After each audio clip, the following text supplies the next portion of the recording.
Hey, it's James, and welcome to the Inversiverse. In this episode, the Inversiverse, the algorithmic mind, influence, identity, and invisible architects, we investigate the concept of algorithms as more than just lines of computer code.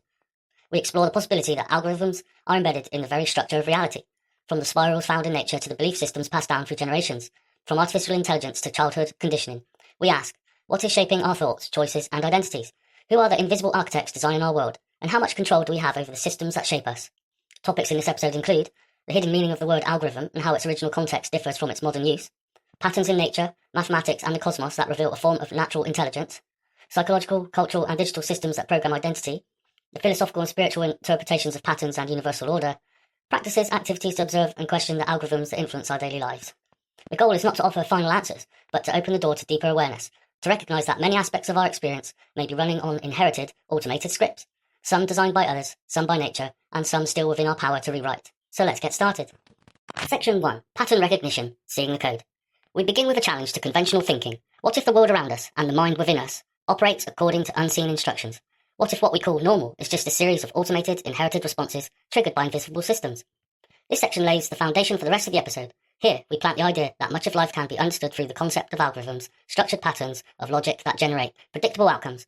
While today this term is mostly associated with computers and technology, the essence of the algorithms is ancient. Definition and origins of algorithm, derived from the name of Persian mathematician Al-Khwarizmi, who formalized a methodical approach to problem solving. The word came to mean a finite set of rules or steps used to perform calculations or solve problems. In modern usage, it is often confined to computing, but the broader definition includes any system of rules that guide behaviour or outcomes. Pattern, from the Latin patronus, referring to a model or example to be followed. Patterns offer predictability and structure, whether in behaviour, nature, or design. Recognizing patterns is central to how humans process reality. The code, originally from the Latin codex, meaning a book or a collection of laws. The idea of code implies structures, sequence, and interpretation. A code tells something how to behave or define what something means. Understanding these roots shifts the framing of algorithms from something cold and computational to something fundamental and human. Algorithms are not foreign. They are part of our cognition, our biology, and the physical world.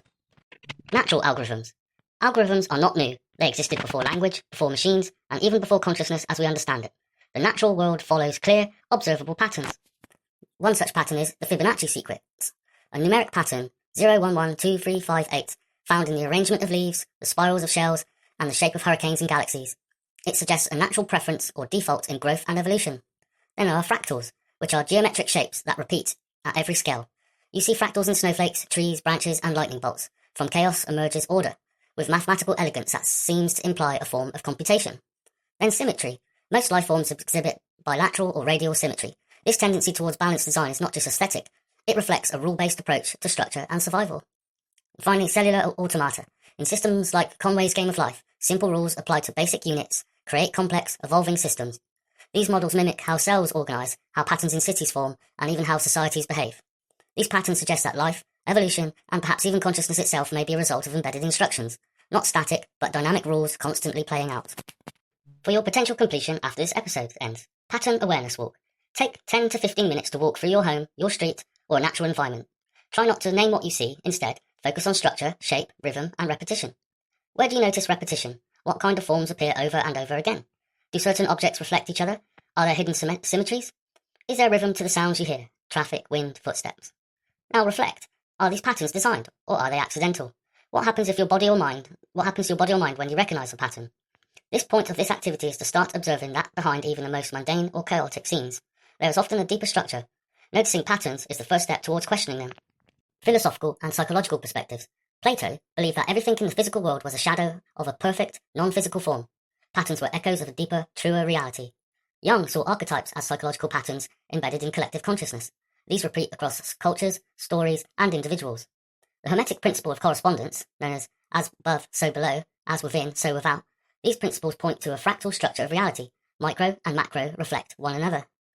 Taoism emphasizes flowing with the natural order of things, not resisting the algorithm, but recognizing it and acting in harmony with it. Each of these perspectives supports the idea that structure, pattern, and order are not artificial impositions on reality, they are its very fabric. Self-inquiry exercise. Use the following prompts to journal or meditate. What reoccurring experiences, thoughts, or emotional responses have shown up across different phases of your life? Have you ever changed your environment but ended up in similar situations or relationships? What might be the underlying pattern? What role do you play repeatedly in your interactions? Are you the helper, the outsider, the leader, the victim?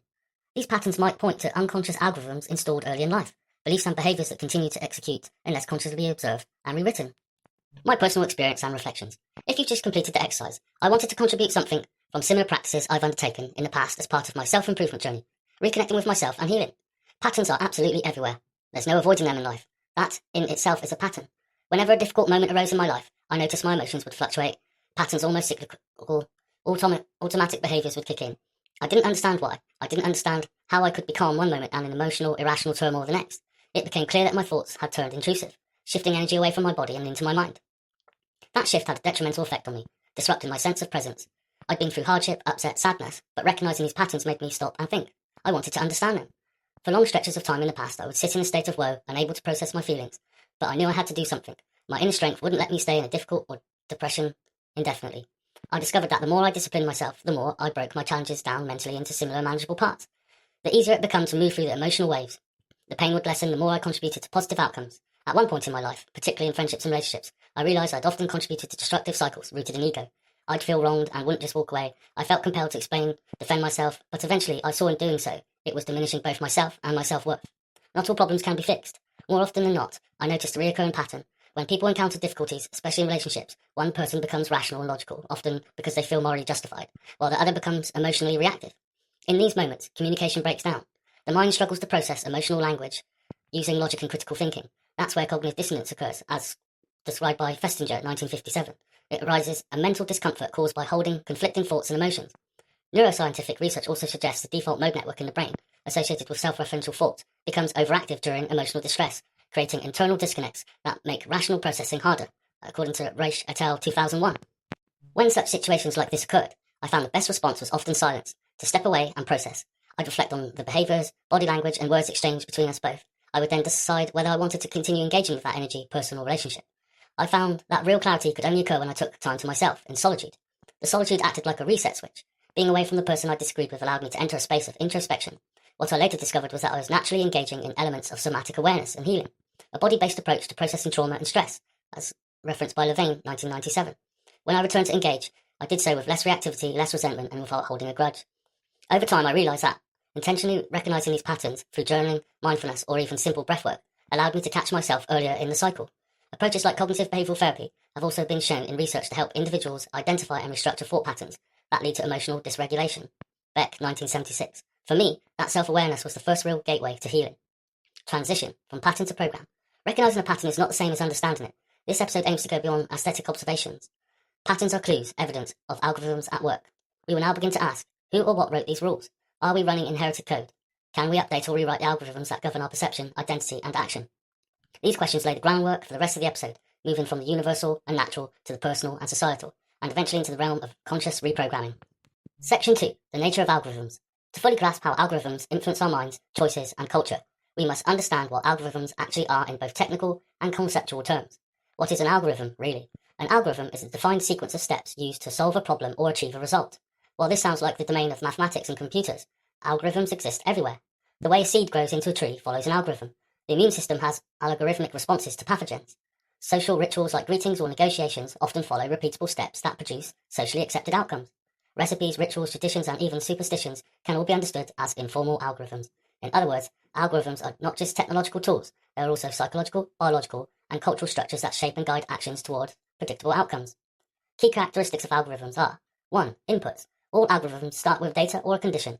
2. Rules and processes. A step-by-step method processes that input. 3. Outputs. The result, decision, or outcome after the algorithm runs. 4. Repeatability. Algorithms can be reused with different inputs. And finally 5. Predictability. They produce consistent outcomes when given the same input. Apply this to a model. A child's response to rejection. Input, social exclusion. Process, the learned belief system. Output, shame and withdrawal. A social media feed. Input, your past likes. Process, sorting algorithm. And the output, more of the same content. The algorithmic mind. The human brain operates on principles that mirror algorithms. Neural pathways form and strengthen with repeated thoughts or actions. Habits automate behaviour based on internalised rules. Cognitive biases act as filters, prioritising some data over others. And decision-making models, known as heuristics. They follow consistent patterns under uncertainty. What we perceive as free will may often be pre-programmed response systems, such as the autonomic nervous system, honed by evolutionary, cultural, and personal conditioning. So what are the philosophical implications of this? Are we autonomous beings, or the outputs of unconscious systems? If thought patterns are algorithmic, is consciousness just a self-aware process? Do religious rituals and meditative practices serve as conscious attempts to reprogram our internal algorithms? My personal experience as an electronic system engineer. As a system engineer, my work revolved around the design, integration, and optimization of complex systems, both technical and human. The role demands a holistic view, bridging disciplines such as software, hardware, user experience, control systems, data analytics, and architecture. It's about seeing how all components interrelate, ensuring systems are efficient, scalable, and resilient. My responsibilities often included requirements analysis, systems modeling, risk management, lifecycle oversight, and cross-functional collaboration, driving solutions from concept through to development. What distinguishes my journey as a systems engineer is not only technical expertise, but an awareness of the human and psychological elements embedded in all systems. In parallel to my professional work, I have developed my own introspective methodologies, personal algorithms for navigating internal emotional systems and healing. These flow processes arose organically as I sought to understand my behavioural patterns, emotional fluctuations, and responses to adversity. While spontaneity and creative chaos are essential to innovation, I've learned that consistent self-discipline is equally vital. Much like in engineered systems, the balance between structure and flexibility is what creates harmony. Without initially realising it, I was applying systems thinking inwardly, mapping triggers, feedback loops, and regulation strategies. This fusion of algorithmic thinking with personal growth has become a powerful framework in my life and work. In essence, I don't just engineer external systems, I understand, model, and evolve internal ones too. This dual perspective enables me to bring not only logic and structure to my projects, but emotional intelligence, adaptability, and a deep sense of purpose. Let's take a moment to undertake an activity, if you care to join in or carry out later. Activity: identify a personal algorithm. Take a behaviour you repeat often, e.g. avoiding confrontation, checking your phone, or procrastinating. What is the input trigger? What is the process, how you typically respond?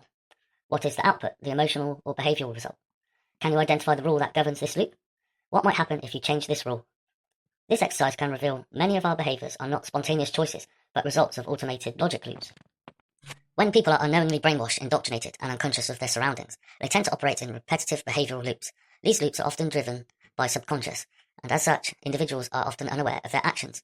Take, for example, when someone suddenly says, "Hey, you're a conspiracy theorist." This is a prime example of an implanted phrase, something programmed into the mind that gets triggered automatically when a person's internal dissonance is activated. If you were to ask them why they said such a thing, they would likely struggle to give a coherent answer. That's because it was impulsive and flippant, born out not out of conscious reasoning, but of conditioned reaction. This is where it becomes extremely difficult to engage and make breakthroughs with such individuals. It's hard for them to be open to new ideas, to genuine consideration, because, as mentioned earlier, rationale and irrational mindsets often clash in perception. In these moments, ignorance, arrogance, and ego emerge, and a kind of traumatic bonding to the narrative or situation takes place. This is how systems and systemic architectures of control inflict widespread, narcissistic abuse on the populations. Often, it takes no more than a suggestion from a perceived authority figure to manipulate the masses. Today, that perceived authority is overwhelmingly found in governments and institutions, which hold a manipulative grip and stronghold over the public through power, fear, and influence. Broader cultural algorithms. Economic systems. Markets run on rules that optimize for profit, not well-being. Educational systems often reward conformity and memorization, a rigid, industrial-age algorithm. Legal systems designed to produce specific behavioral incentives based on precedent and punishment. Legal systems as algorithms expanded.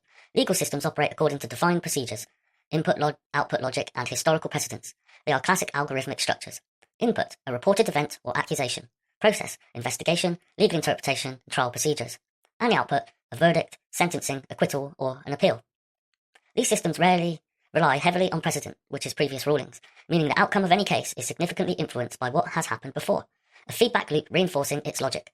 This mirrors how machine learning algorithms adjust future predictions based on historical data. In modern times, some jurisdictions are implementing predictive policing algorithms where crime statistics and geographic data are used to forecast where future crimes might occur. While framed as efficient, this reinforces systemic biases or instance, over-policing historically marginalized communities because the algorithm learns from biased data. Compare this with ancient systems. In ancient Egypt, Maat represented the divine order, and judgment was based on moral truth and social harmony more than bureaucratic consistency. In tribal law or indigenous justice systems, resolution often relied on context, restitution, and community balance, not abstract codes. Over time, legal systems have shifted from relational and moral algorithms to mechanistic and institutional ones. Where once a judgment may have factored in intent, harmony, or emotional nuance, modern law often reduces individuals to case numbers and applies rigid logic. The algorithm becomes less human, even as it decides human fate. The challenge lies in balancing consistency with wisdom. When laws are applied as cold logic without ethical reflection or adaptability, the system prioritizes outcomes that serve its internal structure and not actual justice. Some key reflection points for this. Where do I follow rules without questioning their origin or intent? When have I mistaken legality for morality or structure for fairness? What would justice look like if the algorithm included empathy, context, or reconciliation. Concluding Section 2, the nature of algorithms. In this section, we establish that algorithms are not limited to machines or software. They are intrinsic to life, thought, and social structure. With this understanding, we can begin exploring how these systems become exploitative, self-reinforcing, and manipulable in the hands of powerful designers. This recognition is not merely theoretical. In my own experience researching and producing the Inversiverse, I found myself repeatedly confronting the subtle ways algorithmic patterns influence human perception, behaviour, and even emotional response. For example, observing how identical content performs differently depending on time of day, platform bias, or audience exposure, revealed how seemingly neutral systems shape what people believe, what they engage with, and how they relate to each other. Algorithms are not passive. They nudge, they reinforce, they suppress. They reward certain modes of thought and expression and penalise others. This becomes particularly dangerous when the underlying logic is invisible or accepted as neutral. When we fail to see the algorithm, we mistake its results for truth. This leads us to our next exploration into how these systems are intentionally designed to influence you, your attention, your identity, and your sense of agency. Algorithms are intrinsic to life, thought, and social structure. With this understanding, we can begin exploring how these systems become exploitative, self-reinforcing, and manipulable in the hands of powerful designers, setting the stage for Section 3. Section 3. The architecture of influence.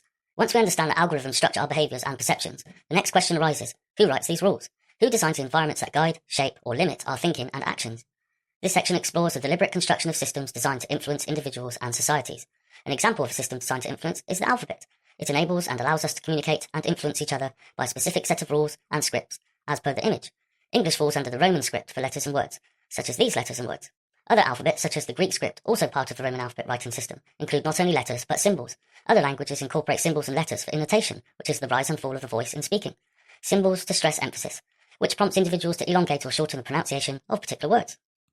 Influence as systemic design. Influence is not random, it is architectured. From government policy to advertising to interface design, systems are engineered with the intent to encourage certain behaviours, beliefs, and decisions. Algorithms are the architecture, influence is the blueprint. The systems of influence we live within are increasingly subtle, digital, and psychological. They do not demand, they suggest, they nudge, and redirect. This results in behavioural compliance without conscious awareness. This approach is rooted in well-documented psychological phenomena, particularly the concept of pathological demand avoidance, PDA. Originally recognised in the context of autism spectrum profiles, PDA describes individuals who experience an extreme resistance to perceived demands and expectations, even those that seem minor to routine. The DSM-5 does not formally list PDA as a distinct condition, but it is widely discussed within the autism research and behavioural psychology communities. Designers of influential systems, whether in marketing, public health, messaging, user experience, or governance, understand direct imperatives often trigger resistance.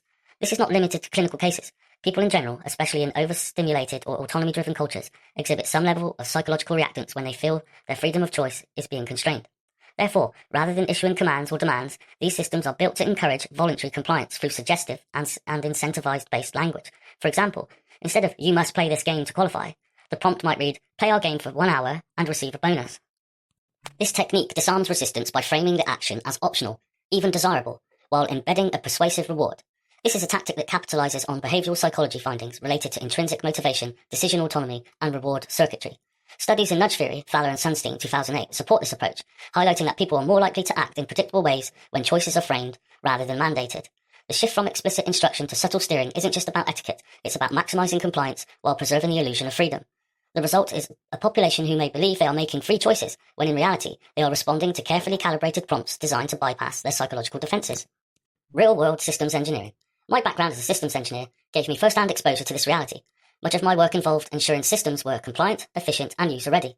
I undertook and delegated tasks like user interface testing, HID compliance, and bug capturing. They are not just about function, they are about how people interact with the system. UX testing often revealed how users responded to visual hierarchy, button placement, and design rhythm. Minor interface tweaks could drastically alter user behavior. HID compliance, human interface device standards, is about ensuring a seamless relationship between a human and a machine. This process, while technical, reflects an implicit design philosophy to train the user to adapt to the system, not necessarily to serve the user's highest needs. Lastly, bug capturing might seem like a quality assurance task, but it also reveals the system's edge cases, the unpredictable ways humans diverge from the designed pathway.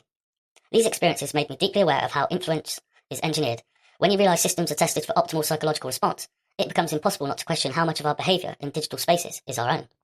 Algorithmic suggestion versus coercion. Influence architectures operate on a spectrum. Soft influence, UI and UX design, search engine prioritization, and content suggestions, and hard influence, social scoring systems, behavioral penalties, and algorithmic censorship. In both cases, the goal is not to control by force, but to shape what you consider normal, acceptable, desirable, and even thinkable. Take a moment for a thought experiment. Who benefits from your choices? Ask yourself, what product did I choose today based on a suggestion? What belief do I hold that might originate from repetition rather than reflection? When did I last change my opinion due to evidence versus emotional framing? These questions illuminate how deeply engineered environments penetrate our decision-making process. Let's pause for a moment if you care to join in the activity. Trace the source. Choose a routine behaviour, such as scrolling Instagram before bed, clicking a headline, choosing a streaming recommendation. Now reverse engineer it. What system presented the option? Why was it presented? What data shaped that decision? And who benefits from your engagement? By tracing the source, you see the architecture behind the illusion of the choice. Philosophical layer, consent, autonomy, and the illusion of freedom. In a society shaped by invisible systems of influence, consent becomes blurred.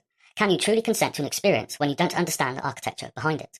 True autonomy requires not only freedom from coercion, but awareness of influence. Otherwise, freedom becomes a performance within a system you never designed.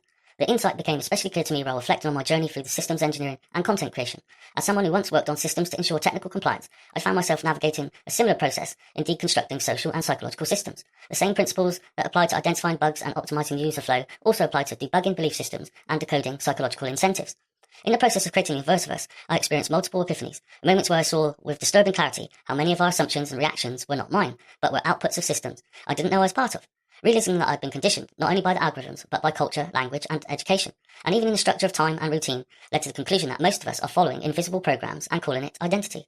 I came to see that the influence is not merely external, it becomes internalized. The language you use, the emotions you default to, the stories you tell yourself, these are often inherited scripts. The autonomy we prize is frequently a loop, not a leap. We are not choosing, but responding. When the environment thinks for you, you don't have to, but you also can't. We must ask, is autonomy even possible without radical awareness? And if it is, then perhaps freedom is less about rejecting systems and more about making them visible. Now that we've explored how influence systems operate externally and philosophically, we turn inwards to the earliest programming we receive. In the next section, we investigate how childhood, culture, language, and early experiences install our foundational algorithms before we even know we're being programmed. This section begins to peel back the layers of modern life and reveal the intentional systems at play. With this awareness, we are prepared to examine how these architectures extend into identity itself, how they shape not just what we choose, but who we believe we are. Section 4. Code in the Cradle. Cultural programming. Culture introduces its layers of systemic influence. Language, for instance, encodes worldview. A language that emphasizes ownership and time, e.g. English, structures thought differently from one that emphasizes rationality or states of being, e.g. many indigenous languages. Belief systems, whether spiritual, secular, or ideological, function as pre-built scripts. From childhood, these scripts tell us what matters, who we are, who we should be, and who we should fear. They are so embedded in daily life that we rarely see them as optional. An activity, reverse engineer a core belief. Number 1. Identify a belief you hold strongly about yourself, others, or the world. Ask yourself, number 2, where did I learn this? Who modelled it? Was it spoken or implied? Number 3, reflect, does this belief serve me or constrain me? And number 4, if it feels limiting, try rewriting the rule it follows. What would a new version of it look like? Psychological inheritance and family dynamics. Early emotional patterns often emerge from how love, approval, safety, and boundaries were communicated or withheld. In my reflections, I saw that recurring issues in adult relationships were not random. They were the same unresolved dynamics, simply expressed through different people. The characters changed, but the code didn't. Psychology gives us many tools for understanding this. One such tool is attachment theory, developed by John Bowlby and expanded by Mary Ainsworth. Attachment theory describes how early bonds with caregivers form templates for future relationships. Secure attachment arises when a caregiver is responsive and consistent, fostering trust and autonomy. Insecure attachment can be anxious, avoidant, or disorganized, often resulting from inconsistent or neglectful caregiving. Studies such as Ainsworth's Strange Situation in the 1970s remains a key method in categorizing attachment styles. Critiques argue it can oversimplify complex human dynamics, particularly across cultures. In my experience, patterns of emotional withdrawal in relationships directly mirrored my childhood strategies of self-protection in environments where I felt vulnerability and felt unsafe. Another tool is transactional analysis, TA, developed by Eric Berne in the 1950s. Transactional analysis identifies three ego states, known as parent, adult, and child. Communication and conflict often stem from mismatches in these states. For example, a parent speaking to a child. An example, a person who feels unheard might unconsciously shift into the child state, expressing needs in passive-aggressive ways. The response they receive might echo a parent tone, further entrenching the pattern. While proponents find transactional analysis useful for improving self-awareness and communication, critics view it as outdated or lacking empirical support in modern clinical practice. In my reflections, I recognise this state-shifting dynamic in my responses to authority figures and emotionally charged conversations, where I'd either defer to control or reject it without processing. Schema theory is also another of these psychological tools. Introduced by Jeffrey Young, this theory suggests that early maladaptive schemas, deep cognitive emotional patterns, develop from unmet emotional needs in childhood. Common schemas include abandonment, defectiveness, mistrust, or unrelenting standards. For example, a failure schema might manifest as self-sabotage or chronic imposter syndrome, despite evidence of success. Schema therapy integrates elements of cognitive behavioural and psychodynamic techniques. While increasingly respected in clinical psychology, it remains underutilised due to intensive, long-term nature. I recognised a recurring subjugation schema where I would suppress my own needs to avoid conflict, later resenting the role I felt forced into. These frameworks, while not universally accepted, offer powerful lenses for decoding the emotional logic embedded in our early experiences. Whether we embrace them or critique them, they invite us to ask, are my emotional responses the result of conscious choice or inherited code still running in the background? Further suggested reading on this subject, Attachment in Adulthood by Philip R. Shaver and Mario McCulsner, Games People Play by Eric Byrne, Reinventing Your Life by Jeffrey Young and Janet Klosko, The Body Keeps the Score by Bessel van der Kolk, The Drama of the Gifted Child by Alice Miller, and finally, A General Theory of Love by Thomas Lewis, Fari Amini, and Richard Lannon. These texts deepen understanding of how early life scripts become lifelong operating systems, and how they can be observed, challenged, and transformed. Language shapes thoughts. Words are not just labels, they are instructions. The words used around you in childhood become the linguistic infrastructure of your mind. If you grew up hearing, you are difficult, you may develop a self-image of resistance. Be quiet, don't talk back. You may internalise silence as survival. Boys don't cry, or that's not very ladylike. You may encode gender roles as performance algorithms. These are not just phrases, they are lines of psychological code, written into the subconscious operating system. Conclusion to code in the cradle. The algorithms we adopt earliest are often the hardest to see, because we mistake them for our truths. They are internalised before memory, embedded in emotion, wrapped in love, discipline, neglect, or confusion. They wear the face of safety and survival, not logic. These scripts don't present as choices. They feel like who we are, but who are we may be nothing more than a familiar loop, reinforced through repetition, normalised by our environment, and left unexamined. For me, this realisation came not all at once, but in waves. It showed up in moments of emotional intensity, when my reactions felt disproportionate, but deeply justified, until I traced them back to childhood templates. It surfaced during relationships, in recurring conflicts that seemed to follow a hidden choreography, and it was most profound during introspective writing for the Inversiverse, where I began recognising not only what I'd inherited, but what I was unconsciously recreating. It is sobering to realise that we all call personality, preference, or even intuition may be the echo of past conditioning. Yet, with this awareness is also a portal. The moment we see the program, we become capable of editing it, and perhaps that's the core of conscious evolution, not becoming something new, but removing what was installed without permission. In this next section, we explore how digital environment doesn't just reflect the programming of our past, but actively builds upon it. We'll examine how modern algorithms extend early life scripts, adapting them for new platforms, new interfaces, and new levels of surveillance and psychological precision. Section 5. Digital Echoes, Algorithms as Mirrors of the Mind. In the digital age, our inner scripts don't remain confined to the psyche. They are projected, amplified, and manipulated by systems designed to reflect and reinforce them. Section 5 explores how modern digital algorithms, especially those used in social media, advertising, entertainment, and online search, serve as both mirrors and molds for our thoughts, preferences, and identities. The feedback loop of identity reinforcement. Digital algorithms personalise content based on past behaviour. On the surface, this seems like convenience, but beneath it lies a recursive loop. You click something, the system learns you liked it. It shows you more of the same. Your beliefs and preferences are therefore reinforced, not challenged. This creates an echo chamber that masquerades as autonomy. You are not choosing freely, you are being shown of more of what keeps you engaged, regardless of truth, diversity, or long-term well-being. From my own experiences building content platforms and monitoring how audience engage with the Inversiverse, I've seen firsthand how content that provokes, confirms bias, or aligns with trend cycles is promoted far more aggressively than content that invites pause, reflection, or contradiction. The algorithm rewards the reaction, not the revelation. Filter bubbles and thought narrowing. Coined by Ellie Prazer, a filter bubble describes a state of intellectual isolation that occurs when algorithms selectively guess what information you want to see. For example, political leanings become radicalized. Self-help becomes self-justification. Identity becomes ideology. Even search engines yield personalized results. Two people searching the same term may receive entirely different information based on data trails. Subconscious mirroring and projection. The content we engage with does more than entertain or inform. It reflects our subconscious patterns to us. Struggling with insecurity, the algorithm may feed you aspirational lifestyle or motivational content. Feeling lonely, you are shown community-based ads or nostalgia-driven media. Seeking purpose, you'll nudge towards identity-based affiliations, spiritual, political, or professional. Or, how many times have you had a conversation? The mobile phone is continuously listening through the algorithm. You mention a subject or you mention an item, and the next thing you know, that item appears on your Facebook feed or TikTok. This is algorithms in real-time use. In this sense, the algorithm becomes a digital oracle, responding not to your conscious intent, but to your behavioural patterns. The digital self isn't just curated, it's co-created by the algorithm's feedback. Let's take a moment to pause. If you wish to engage with the activity. Activity, audit your algorithm. Choose a digital platform you frequently use, for example, YouTube, Instagram, TikTok, or Google. What themes dominate your feed? Which emotional states are being targeted? For example, comfort, outrage, curiosity, insecurity. Number 3, what beliefs are being subtly reinforced? Number 4, how has your feed changed over time? And what life circumstances mirrored those changes?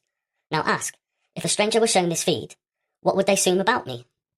Philosophical reflection, the illusion of discovery. Many believe they are exploring new ideas online, when in reality, most are navigating within algorithmically defined boundaries that masquerade as choice. What we discover has already been predicted. What we see is often what we are most likely to click on, not what we need most. This commodifies attention, colonizes curiosity, and reduces exploration to a guided tour within a system that profits from our engagement. If our online journeys are pre-mapped by probability, what becomes of originality? For me, this illusion revealed itself most clearly during a research phase for the Inversiverse. I noticed that the more I tried to find sources outside dominant narratives, be it psychological, philosophical, or sociological, the more the system redirected me back to familiar, popularized, or trending content. It felt like searching in a hall of mirrors, where the reflections changed slightly, but the shape of the room remained the same. Even when I typed in counter-narrative or niche subjects, the algorithm filtered them through the lens of what it thought I would engage with, subtly narrowing the intellectual landscape. This realization was disconcerting. I'd always believed that the internet was an open archive, a digital library of Alexandria, but I began to understand it is more a curated storefront with each aisle stocked according to algorithms that predicted and shaped my interests, based on data collected without consent. What I had assumed was discovery, was confirmation, and the questions I wasn't asking. They weren't being shown. The result wasn't just limited perspective, it was a cultivated identity, reinforced not by my deepest needs, but by my behavioural signals, and I had unknowingly produced. This is the illusion of discovery, a world that feels infinite but is algorithmically gated, a digital self that feels self-directed but is subtly programmed, and yet awareness of this illusion is its first unravelling. Once we begin to see the boundaries, we can start pushing against them. In the next section, we examine the architects behind these digital systems, the developers, corporations, and ideologies shaping not just what we consume, but what we become. Section 6. The Invisible Architects. Systems, Control, and the Ethics of Power. Who designs the algorithms? Who defines the patterns we are meant to follow? Behind every automated system is an architect, often not one, but many building digital and social structures with profound implications. In this section, we will explore the forces and the interests that shape the systems of influence, identity, and behaviour, from tech corporations and government bodies to ideologies and elites. Corporate control and algorithmic infrastructure. Major corporations such as Google, Alphabet, Meta, Facebook, and Instagram, Amazon, Microsoft, and Apple play a pivotal role in developing the infrastructure that mediates nearly every digital experience we engage with. These companies build and own the algorithms that filter information, shape behaviour, and construct digital realities. Google's search and ad algorithms influence the visibility of content across the internet. Facebook's engagement algorithms prioritize emotionally charged content for maximum reaction. Amazon's recommendation engines manipulate buying patterns and consumer psychology. In my research and observations while creating Inversiverse, I saw patterns in how visibility and engagement were rewarded or suppressed based on invisible metrics. Even non-commercial, reflective content was deprioritized if it didn't maximize behavioral predictability or profitability. These systems are not neutral. They are optimized for revenue, not truth. This brings us to a deeper issue, the intersection of money, power, and governance. Following the money, corporate government collusion. Many of these platforms are deeply integrated with state power structures through lobbying. Lobbying really interprets as bribery. They pay money to the politician to influence their power-making decisions. This is a true definition of bribery, but their manipulative language distorts and nuances what is actually happening. Data sharing and infrastructure partnerships examples include Palantir and US intelligence agencies, Google's cooperation with national government on AI ethics, military projects, and digital infrastructure, TikTok and China's data regulation laws, which raise questions about surveillance and psychological influence. These relationships often result in conflicts of interest, defined as situations where a person or organization has competing obligations or incentives that undermine impartiality. When private interests benefit from shaping public perception, the system prioritizes what serves the few, not the many. Who benefits from these arrangements? Who seeks dominance, not just through wealth, but through influence? The individuals and institutions designing such systems often embody technocratic and elitist worldviews, where control is seen as necessary and the ends justify the means. Monopolies and control by design. When one or two entities dominate digital infrastructure, media visibility, and psychological influence, monopoly becomes not just an economic concern, but a cultural and spiritual one. These monopolies have the power to shape narratives, silence dissent, and engineer societal consensus. This isn't speculation, it's an observable reality. You don't need a conspiracy, you just need a dashboard and a data feed. Power flows to where control can be automated. Ethical dissonance and the problem of control. I don't deny the need for some degree of systemic control. Order is necessary. Chaos has consequences. But the question is, what kind of control and in whose interests? In my personal reflections, I've wrestled with this contradiction. While working within systems that optimize behavior, I also came to believe in the possibility of designing systems that empower rather than extract. Systems can be built on transparency, dignity, and informed consent. But those currently in power have little incentive to make such a shift, because dominance has become an ideology in itself. This isn't a mystical theory, it's about power, morality, and a psychology of control. It's about people who are rewarded for suppressing complexity in favour of conformity. It's about what happens when ethical reflection is replaced with performance-based matrix. Suggested further models and further reading for this section. Shoshana Zuboff, The Age of Surveillance Capitalism. Cory Doctorow, How to Destroy Surveillance Capitalism. Edward Snowden's Permanent Record. Noam Chomsky's Media Control. And finally, Yuval Noah Harari, a well-known globalist, his book Homo Deus, especially on deism section. Take a moment to pause. Let's do an activity. Self-reflection and action activity. Follow the conflict. Take 15 to 20 minutes to journal or meditate on the following questions. Number 1. If governments, corporations and institutions truly worked in our interests, why do we need food banks, donation drives and crowdfunding for survival? 2. Who is gaining and who is losing? Look at the record-breaking profits of major corporations during times of economic hardship. Ask yourself, where is that money coming from? Spoiler alert, it's coming from you and I. Number 3. Do you feel represented by the system you live under, or observed and extorted by them? 4. If it's a conspiracy to say that governments are aligning with corporate interests, why does so much legislation prioritise economic expansion and data acquisition over social well-being? 5. Why is it difficult to accept that this is not just broken, the system is designed this way? Now act. Pick one system, whether it be education, housing, healthcare, or digital access, and trace a basic money trail from the end user to the shareholders. Reflect on your own digital use. Which apps, services, or platforms profit from your attention, your data, or your habits? You are not paranoid for questioning this. You are conscious. Systems that serve people do not require for the people to beg for their own humanity. Conclusion to the invisible architects, systems, control, and the ethics of power. Behind every system is a motive. Behind every motive is a belief. And behind every belief, often, is a story told by those in power to justify control. What we have uncovered here is not an accidental imbalance or a few bad actors. It is a patterned, incentivized structure of dominance designed to benefit those who architect the game. And yet, recognizing that architecture is itself considered an act of resistance. How so? And why? For me, that raises concerns for transparency. With that awareness comes the power to interrupt, to rethink, to reimagine. Systems do not change until people first see that they are systems, and people do not change them until they believe they can. The next frontier is identity, how our sense of self is being shaped, distorted, and simulated in the image of algorithms we did not choose. In this next section, we explore how identity is not only shaped by these systems, but also fractured, gamified, and commodified in the age of digital avatars and algorithmic selfhood. Section 7. The Self in the Age of the Algorithm. In a world saturated by digital interfaces and algorithmic prediction, identity becomes less a stable core, and more a feedback loop, shaped, reflected, and reinforced by the systems we engage with. This section explores how our sense of self is being fractured, gamified, and commodified through digital interaction, and invites reflection on how to reclaim authenticity within these systems. Identity as feedback. Much of what we consider identity is no longer developed in quiet reflection, but is shaped through reaction, specifically the reactions of others, mediated through algorithmic structures. Likes, shares, views, and comments create an external metric of value that subtly rewrites internal narratives. For me, this became disturbingly clear over the years. Videos or thoughts shared with vulnerability or depth were often sidelined by the system in favour of more clickable, sensationalised content. This is very evident when you spend any amount of time on TikTok, which I rarely do these days. It draws you in and has the ability to create content addictions in a very short space of time. What performed best was not what was most meaningful, it was what was the most engaging by the algorithm's definition. Gamified selves. Digital platforms don't just reflect identity, they incentivize it. You are rewarding for posting often, adopting a niche or a persona, staying on brand. These reward systems turn identity into a game, a self that wins or loses based on visibility and adherence to predictable behaviour. Authenticity becomes a risk, nuance becomes a liability. This dynamic erodes complexity, it encourages binary thinking, virtue signalling, and over-identification with labels or ideologies.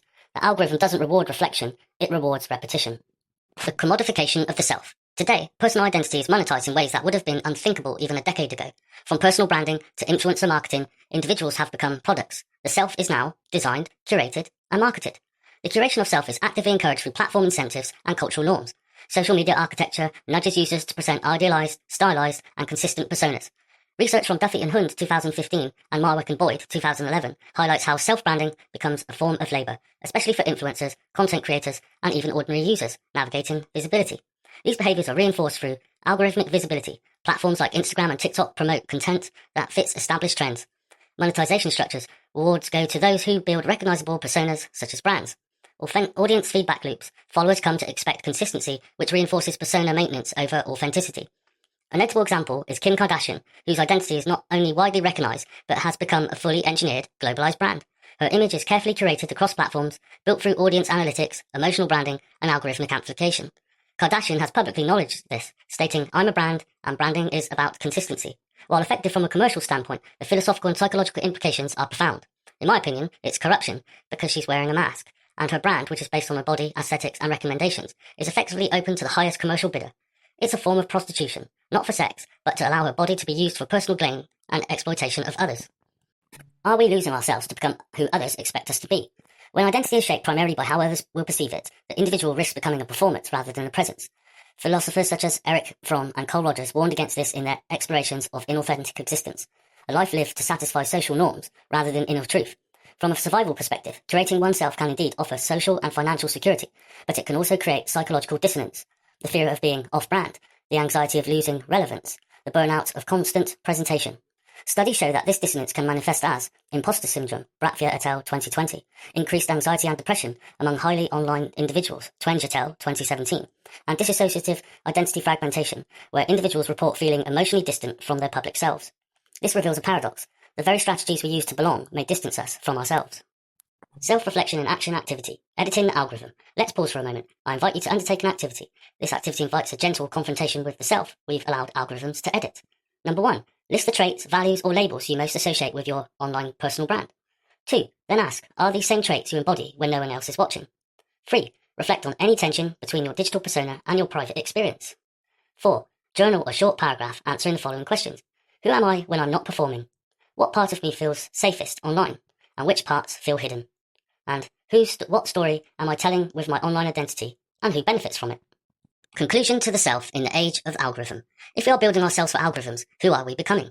The philosopher John Bullard suggested that modern life is ruled by simulacra, copies of things that have no original. In that sense, our digital selves may be becoming more real to others than our physical selves. We are seen more in profile photos than in person. We interact more through pixels than actual presence. What does this do to the soul? The question is not spiritual, it's existential. We begin to forget where the avatar ends and the authentic begins, and yet, even in this confusion, lies a seed of possibility to become more conscious of the performance, and eventually to choose when and how to participate.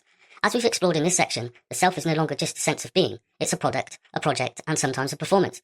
We've looked at how identity is shaped by feedback, how our behaviours are gamified by attention economies, and how even our personal truths can be edited for marketability. The curated self may ensure survival in an algorithmic society, but it can also fracture integrity, authenticity, and emotional stability. In my own experience, I've wrestled with these very tensions between vulnerability and branding, between truth and traction, between existing and being seen, and in every conflict, I've been reminded that identity, while shaped by the systems, can still be reclaimed by intention. We are not trapped in these roles, but we must first recognise when we are acting them out. Section 8. Hacking the code. Conscious reprogramming. Once we become aware of the scripts we've inherited, the identities we've performed, and the systems that shape them, we stand at a new threshold, the choice to consciously reprogram.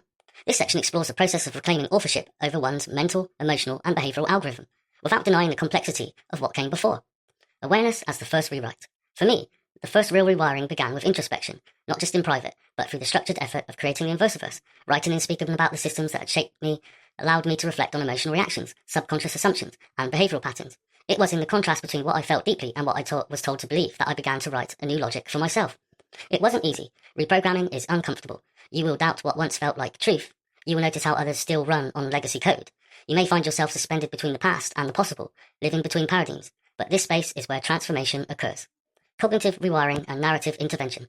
Research in cognitive behavioural therapy, CBT, and schema therapy supports the idea that repeated exposure to new beliefs alongside dismantling old associations can literally rewire the brain's response system. Rewriting your story isn't just a metaphor, it's neuroplasticity in action. Cognitive restructuring allows us to challenge and reframe automatic thoughts. Narrative therapy encourages authorship over the story of self. Mindfulness brings the observer online, breaking habitual reaction loops. In my journey, reframing wasn't a single moment of insight. It came from recognizing recurring pain points, emotional flashbacks, cognitive dissonance, social withdrawal, and asking, what rule am I following? Whose voice is this? And do I still agree? Breaking the influence reactivity loop. Digital environments reward impulsivity, not reflection. The more predictable your reaction, the more profitable your attention. To break this cycle, the first act of resistance is slowing down, to be the conscious to observe. Delay the comment. Sit with the discomfort. Hold back the post, the share, the instinctive reply. This is not suppression, it's strategy. It is a momentary pause that reclaims space from automated engagement. In those pauses, we plant the seeds of authorship. The power of values-based systems. Most algorithms, internal or external, are built on reaction and reward. But what if we built systems guided by principles, not programming? Ask yourself, what are my core values? Where are my behaviours out of alignment with those values? How can I design rituals, practice, or habits that reinforce who I choose to become? Values don't need to be lofty. Simplicity, curiosity, presence, truth, creativity, each one is a system waiting to be built. You don't need a perfect life to be congruent with your values. You just need to notice and return. Conclusion to hacking the code. Conscious reprogramming. From programmed to programming. When you see the world as an interconnected web of systems, you begin to realise that you are not just shaped by code, you actually emit it. Every conversation you have, every boundary you set, every belief you express becomes a line in someone else's script. This is the turning point, from being a product of systems to becoming a conscious contributor to them. Reprogramming the self is not just a personal act, it's a ripple effect. When we choose to live in alignment with values rather than reaction, we model a new way of being that subtly disrupts the dominant algorithms around us. It can feel slow, small, and even invisible, but it matters. In my own path, I've seen how intentional shifts, like being mindful with my words, challenging internalized beliefs, or choosing integrity over performance, have impacted not just my internal landscape, but also my relationships and how others show up around me. It's a reminder that transformation isn't always viral or visible. Sometimes it's just consistent, quiet authorship. When we take responsibility for our internal operating systems, we become living examples of what reprogramming can look like. And this isn't about perfection. It's about visibility. It's about presence. It's about writing new code by how we choose to show up, even when the old patterns call louder. What we've explored in this section is that transformation begins not in escape, but in participation. We don't need to reject systems entirely to reclaim ourselves. We need to edit. We need to interrupt. We need to build consciously within what already exists. And when enough of us do this, when enough of us question, revise, and reimagine, we begin to rewrite not only our lives, but the invisible rules that shape society itself. In the next section, we look at what happens when people wake up to these systems en masse, how movements, media, and meaning evolve when the loop is no longer automatic, and new programmers begin to rewrite the world anew. Section 9. From Puppets to Programmers. What happens when the loop is interrupted, not just by individuals, but collectively? This section explores how movements form, how media shifts, and how meaning is redefined when increasing numbers of people awaken to the systems around them and begin to rewrite them from within. Systemic awareness at scale. When people begin to realise that much of what governs their lives, identity, belief, and behaviour is algorithmically shaped, the effect ripples outwards. These aren't just isolated awakenings, they are pattern recognitions happening simultaneously across cultures, industries, and generations. This can be seen in the rise of decentralization movements. Blockchain and Web3 communities are advocating for open, peer-to-peer networks. Digital minimalism and tech detox cultures seek sovereignty from attention economy systems. Grassroots activism that bypasses institutional media and mobilizes via community-built platforms. These shifts often emerge from people who once played the puppet role, now cutting their strings and building new stages. Decentralization and reclaiming power. Decentralization refers to the distribution of power, control, and decision-making away from central authority towards a broader, more diverse network of participants. In technological and governance contexts, this means moving systems away from singular points of control, where governments, institutions, corporations, or central banks, and placing them into the hands of the people. I believe in decentralized structures because they offer the potential to return governance to the people. Consensus can be reached through collective deliberation and shared responsibility, not just by a select few, elected or appointed into authority. We are told that our taxes and labour sustain public systems, yet many of those systems have become automated or redundant, yet still drawing financial and human resources while offering less real value in return to us. The truth is, most of our current economic and governmental structures exist to maintain themselves. The profits generated go towards reinforcing existing hierarchies, not empowering the people. What, then, are we funding? And why are we still funding it? If we want to reclaim control, we must be willing to withdraw from the systems that no longer serve us and invest that energy into building new ones. We must remove our consent from the corrupt, corporate fascist alliances that concentrate wealth and influence into fewer and fewer hands, while communities around the world crumble under inequality, resource depletion, and psychological erosion. This is not a fringe idea, it is necessity. The world is falling apart not because people are broken, but because power has been abused. Decentralization is not just a technical innovation, it's a moral imperative. Conclusion to Section 9, From Puppets to Programmers. My reflection on collective shift. In creating the Inversiverse and through my life experiences, I've connected with others experiencing similar awakenings. What started as a personal inquiry began echoing in the experience of strangers. Their feedback, stories, and interpretations revealed that I wasn't alone in questioning and that many of us were arriving at the same questions through different doorways. There's something powerful in realizing your transformation isn't isolated. It's part of a larger, emergent pattern, and when we connect those patterns, we don't just create community, we create momentum. Programmers of a new culture. Being a programmer now means more than writing code. It means shaping language, media relationships, and values. It means choosing what stories are worth telling, what systems are worth building, and what futures are worth pursuing. This is not idealism, it's evolution. Culture is coded by participation, and those who emerge with awareness, humility, and integrity become the authors of what comes next. In the final section, we reflect on how to carry this awareness forward, not as a burden, but as a creative act. The next chapter asks, what kind of world are we writing into being? Section 10. Rewriting the world. Choosing to participate differently. You don't have to start a movement to make a difference. You don't have to be perfect. You only need to notice where you're complicit and begin choosing differently. Every small interruption to unconscious behaviour is a new line of code. Every honest conversation, every intentional act of kindness, every time you choose curiosity over compliance, you are shifting the field. In my journey, I found that the most impactful changes often begin with discomfort, not rebellion for its own sake, but questioning. Stepping back from what seemed normal, asking, who told me to do this way? Do I agree? Do I want to? The answer wasn't always clear, but the act of asking rewrote something fundamental inside me, holding complexity with compassion. We cannot replace one algorithm with another and expect liberation. This process asks for complexity, for nuance, for grace. Many of the people upholding harmful systems are not inherently evil. They are running code too. They are afraid, conditioned, rewarded, and trapped, just like we were, and it still can be. This is why awareness must be paired with compassion, not passivity, not acceptance, but a refusal to be dehumanized. We cannot build a world of truth by living in reaction. We must live in authorship. The story yet to be written. The Inversiverse is not just a place of inversion, it is a place of potential. When the old systems crack, something more honest can emerge. But it won't write itself. You are the pen. So the question is not, what's next? It's, what will you internally encode? What will you reject? What will you imagine? You are not just the result of the algorithm, you are the alternative. Conclusion to Section 10 and Episode 15, The Algorithmic Mind, Influence, Identity and Invisible Architecture. Throughout this episode, we have traced the hidden systems behind thought, identity and control, from the natural patterns in nature and psychology to the engineered algorithms that silently shape digital and social life. We've confronted the forces that commodify our attention, regulate our choices, and design the boundaries of what we believe is possible. From the earliest childhood programs to the algorithmic reinforcement of curated selves, from government-corporate alliances to decentralized resistance, this journey has brought us face to face with a single truth. The world we live in is simply not happening to us. It is being shaped, and we are participants in that shaping. Personally, this journey has mirrored my transformation. I've come to recognize how my emotional responses, thought patterns, creative choices, even moments of doubt were often influenced by systems I didn't consent to, but internalized anyway. Whether it was realizing the illusion of discovery within search engines, or feeling torn between truth and performance in my creative work, these insights have led to a more conscious, value-based relationship of identity, truth, and responsibility. This isn't a call to burn it all down, it's a call to see, to question, to participate differently. It's about reclaiming authorship over your mind, your story, your signal in the noise. What's been offered in this episode isn't just information, it's a lens, a toolset, an invitation, and with it, a responsibility to notice where the program ends and your agency begins. Because when you begin to rewrite your internal code, when you live with intention instead of reaction, you don't just escape the loop, you set a new one in motion. You model what it looks like to live with integrity, even within broken systems. Finally, I'm James, and thanks for joining me on this episode of the Inversiverse. Until next time, bye-bye.